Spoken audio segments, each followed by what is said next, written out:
याचा सरळ अर्थ पहिल्यांदा सांगतो.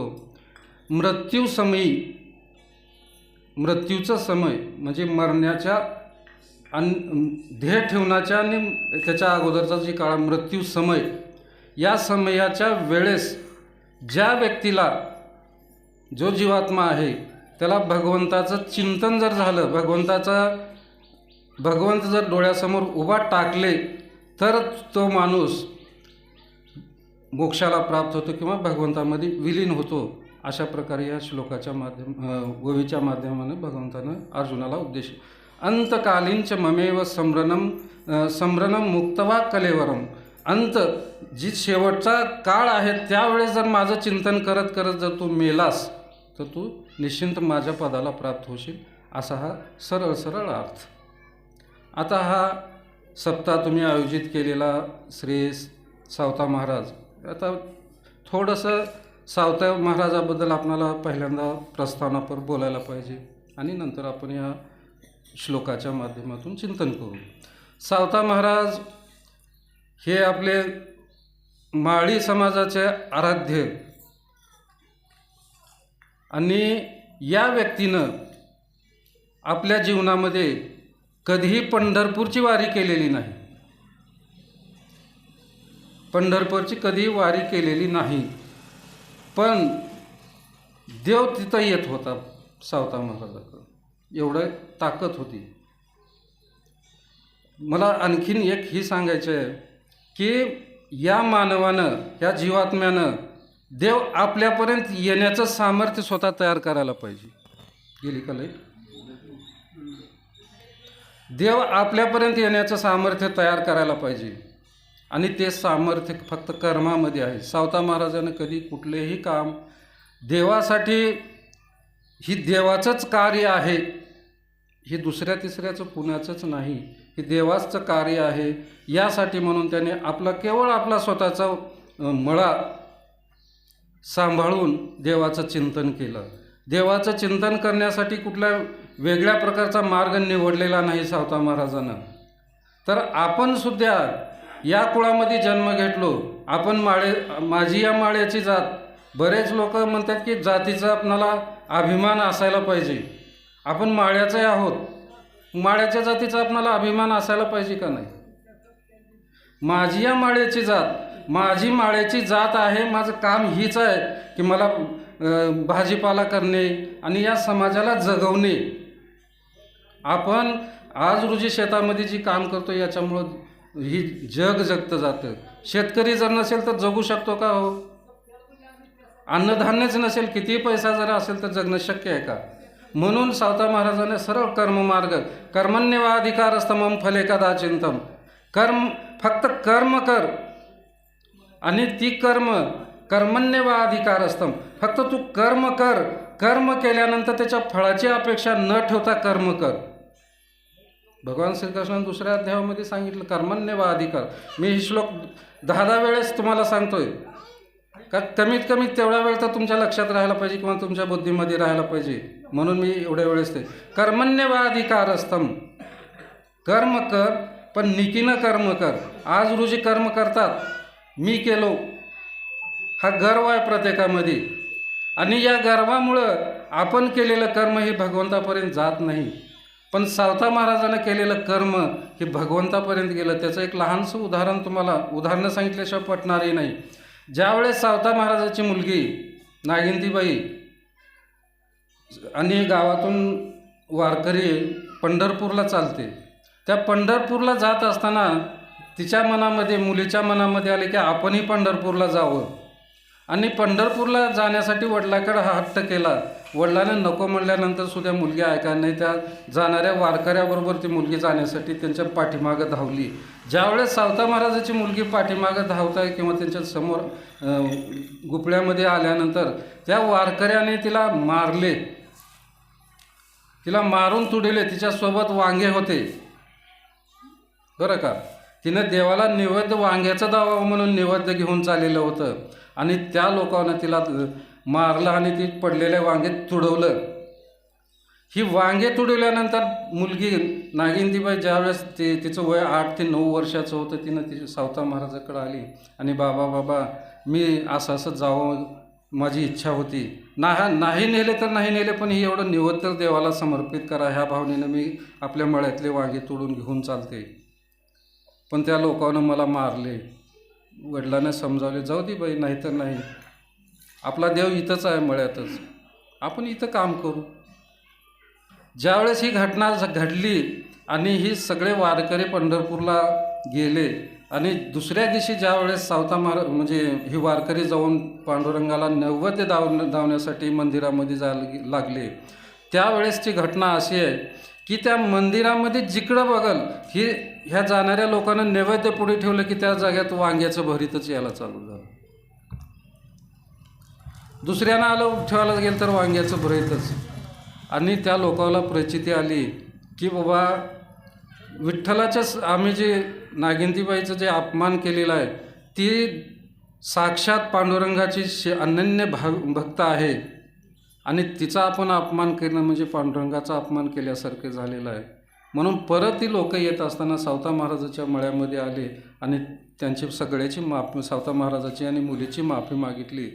आणि आमचं चुकलं, तुझा नैवेद्य पांडुरंगाच्या साक्षात समोर होतं, आमच्या डोळ्यानं बघितलो.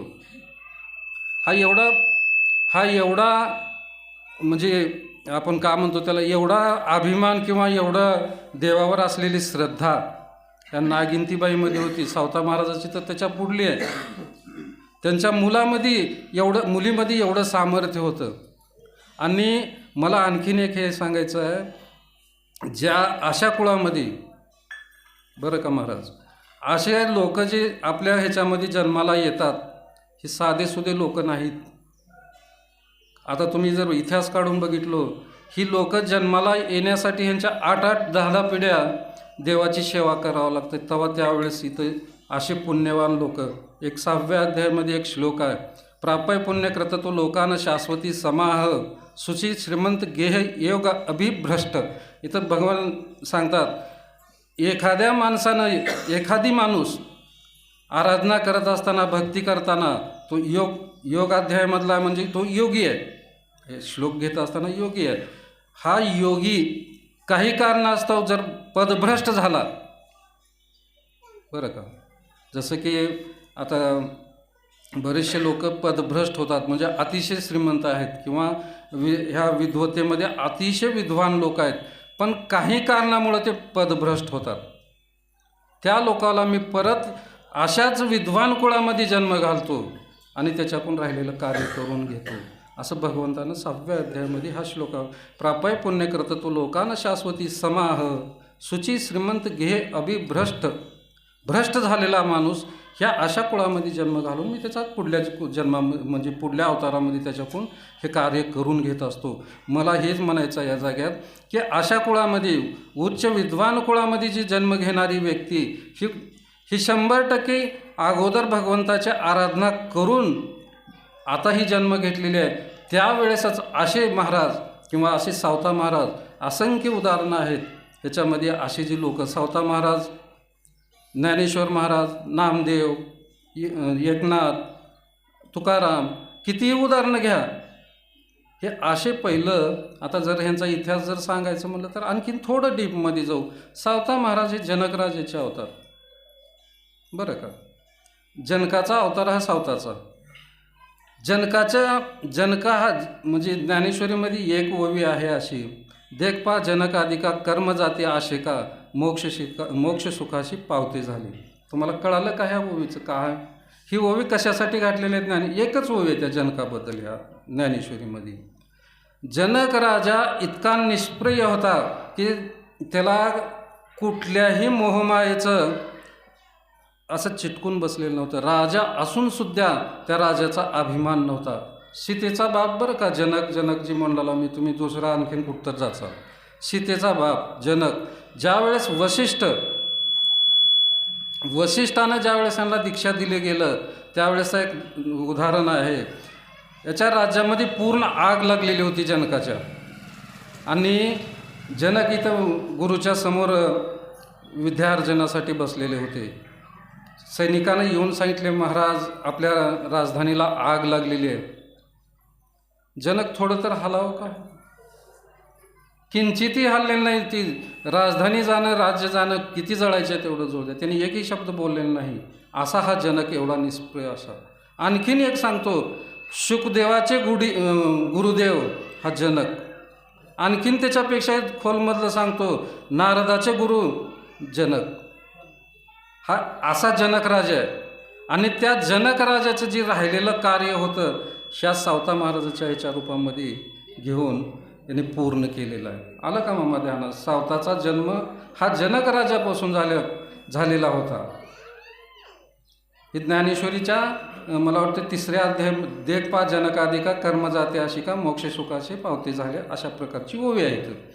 तर हा जनक राजा शुकदेवाचा गुरु. ज्यावेळेस शुकदेव, आणखीन एक त्याच्यामधलं रहस्य सांगतो, शुकदेव आतापर्यंत 9 महिनेच आईच्या उदरामध्ये प्रत्येक मूल राहतं.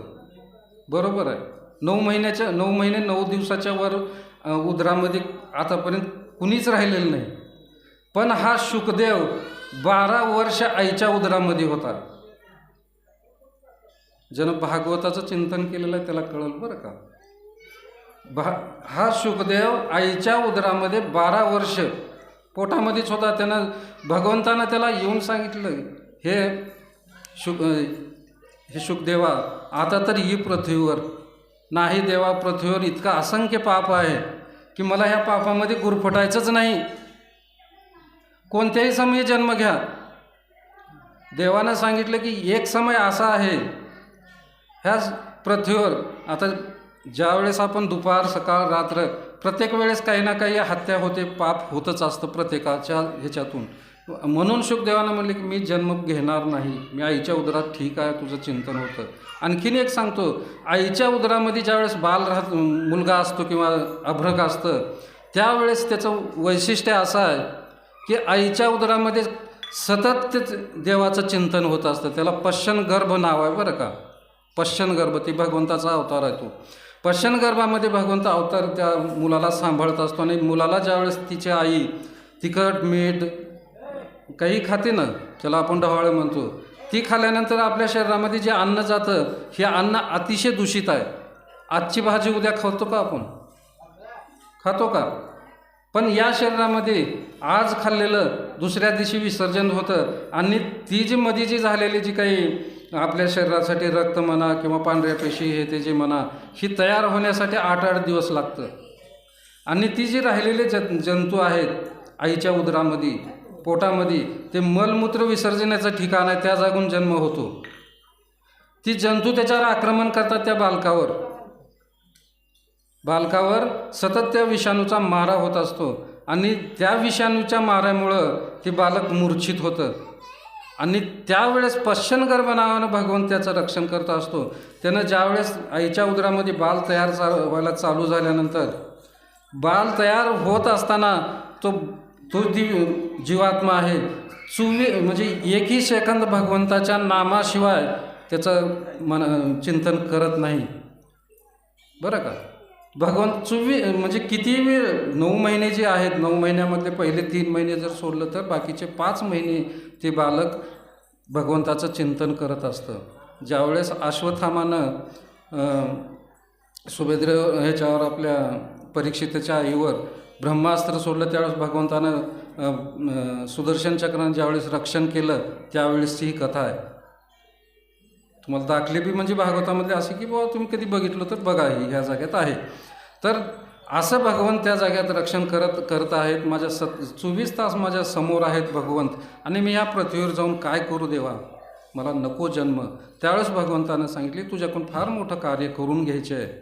आणि तू सूर्य उदयाच्या अगोदर, ज्याला की आपण रामप्रहार म्हणतो बघा, म्हणतो का? रामप्रहारच म्हणतो की, जरा बोला मध्ये. बरं, तुम्हाला तर येते की, तुम्ही बोला. जे सकाळचा जे प्रहार आहे त्या प्रहारांमध्ये अतिशय शुभ असा समय असतो. त्यावेळेस तो जन्म घे. आणि त्यावेळेस हे शुकदेव जन्म घेतात. शुकदेव जन्म घेतल्यानंतर आईच्या उदरातून बाहेर पडल्या तडक जंगलामध्ये जात असताना त्यावेळेस त्याचं वय 12 वर्षाचं होतं. तुम्हाला पहिलेच सांगितलं की तो 12 वर्षानंतर जन्म घेतला. ज्यावेळेस शुकदेव जंगलामध्ये जायला निघाले त्यावेळेस त्याचे वडील व्यासदेव त्याच्या पाठीमागं धावायला लागले. हे शुका थांब म्हणून धावायला लागले. धावत असताना त्या शुकदेव थांबलेले नाहीत आणि शुकदेव पुढे जात असताना पाठीमागं असलेले झाडं व्यासदेवाला उत्तर देत होते. हं असा प्रकारचा आवाज येत होता. एवढा हा ब्रह्मवेता माणूस शुकदेव. आणि व्यास तर मग आता हे पूर्ण 18 पुराणाचे रचिते हे व्यासदेव आहेत. ज्यावेळेस शुकदेव तिथून चाललेले होते त्या उपवनामध्ये काही मुली जे राजाच्या कन्या राजकुमारी ज्याला म्हणतात त्या आंघोळ करत होते. उपवनामध्ये जी सरोवर असतं राजवाड्यामध्ये येते त्या सरोवरामध्ये आंघोळ करत होते. आणि आंघोळ करत असताना ते मुली थोड्याही शुकदेवाला पाहून लाजल्या नाहीत आणि ते पुढे जात असताना ह्या मुलीनं कपडेसुद्धा घातलेले नाहीत. ज्यावेळेस त्याच्या पाठीमागं व्यास आल्यानंतर व्यासाला पाहिल्याबरोबर त्याने कपड्यासाठी लगबगीने पळ गेले.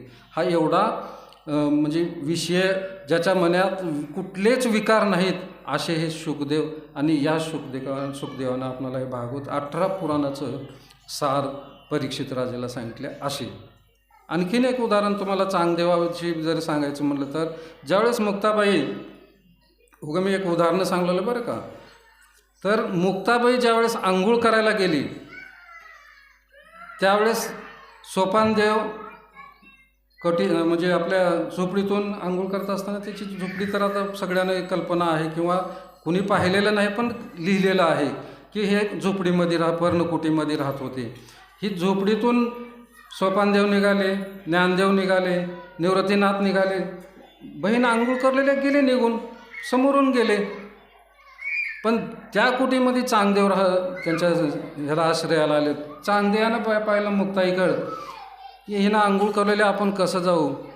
त्यावेळेस मुक्ताबाईनं म्हणले मेल्या तुझा अजून विकार जायला नाही का. मेल्या तुझा अजून विकार जायला नाही का. 1400 वर्षाचा तपवासी आहेस तू. तप केलेला आहेस, जन्ममृत्यूवर विजय मिळवलेला आहे, पण तुझा साधा विकारावर विजय मिळवता आलेला नाही. हा मुक्ताबाईचा चांगदेवाला 65 वयामधला हा उपदेश आहे अशा प्रकारचा. असे हे शुकदेव म्हणजे मुक्ताबाई एवढे अधिकारी पुरुष आज पृथ्वी तलावर जन्माला आलेले आहेत. आणि या सहवासामध्ये ज्यावेळेस सावता महाराजाकडे ही परीक्षणाची वेळ आली की सावता बाबा ह्या पृथ्वीवर असलेले जेवढे भक्त आहेत खरे कोणचे आहेत आणि खोटे कोणचे आहेत ओळख. बरं का. हे सावता महाराजांनी आपले तेरचे गोरोबा काका यांना परीक्षा घेण्यासाठी पुढे बसवली. आणि त्यावेळेस सावता बाबा आणि गोरोबा काकाने यांची परीक्षा घेतली. यामध्ये नामदेव हा खोटा निघाला.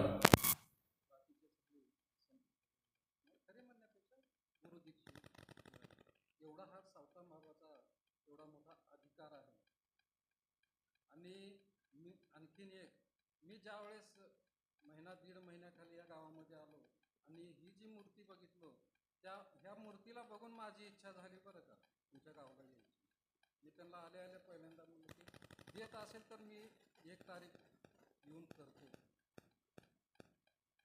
म्हणून माझी इच्छा झाल्यामुळं. आणि सावता बाबानं मला इथं बोलण्याचा तुमच्यासमोर तुम्ही सगळे माझ्यापेक्षा वयोवृद्ध आहात, माझ्यापेक्षा आणखीन विद्वान असतात, पण सावता बाबा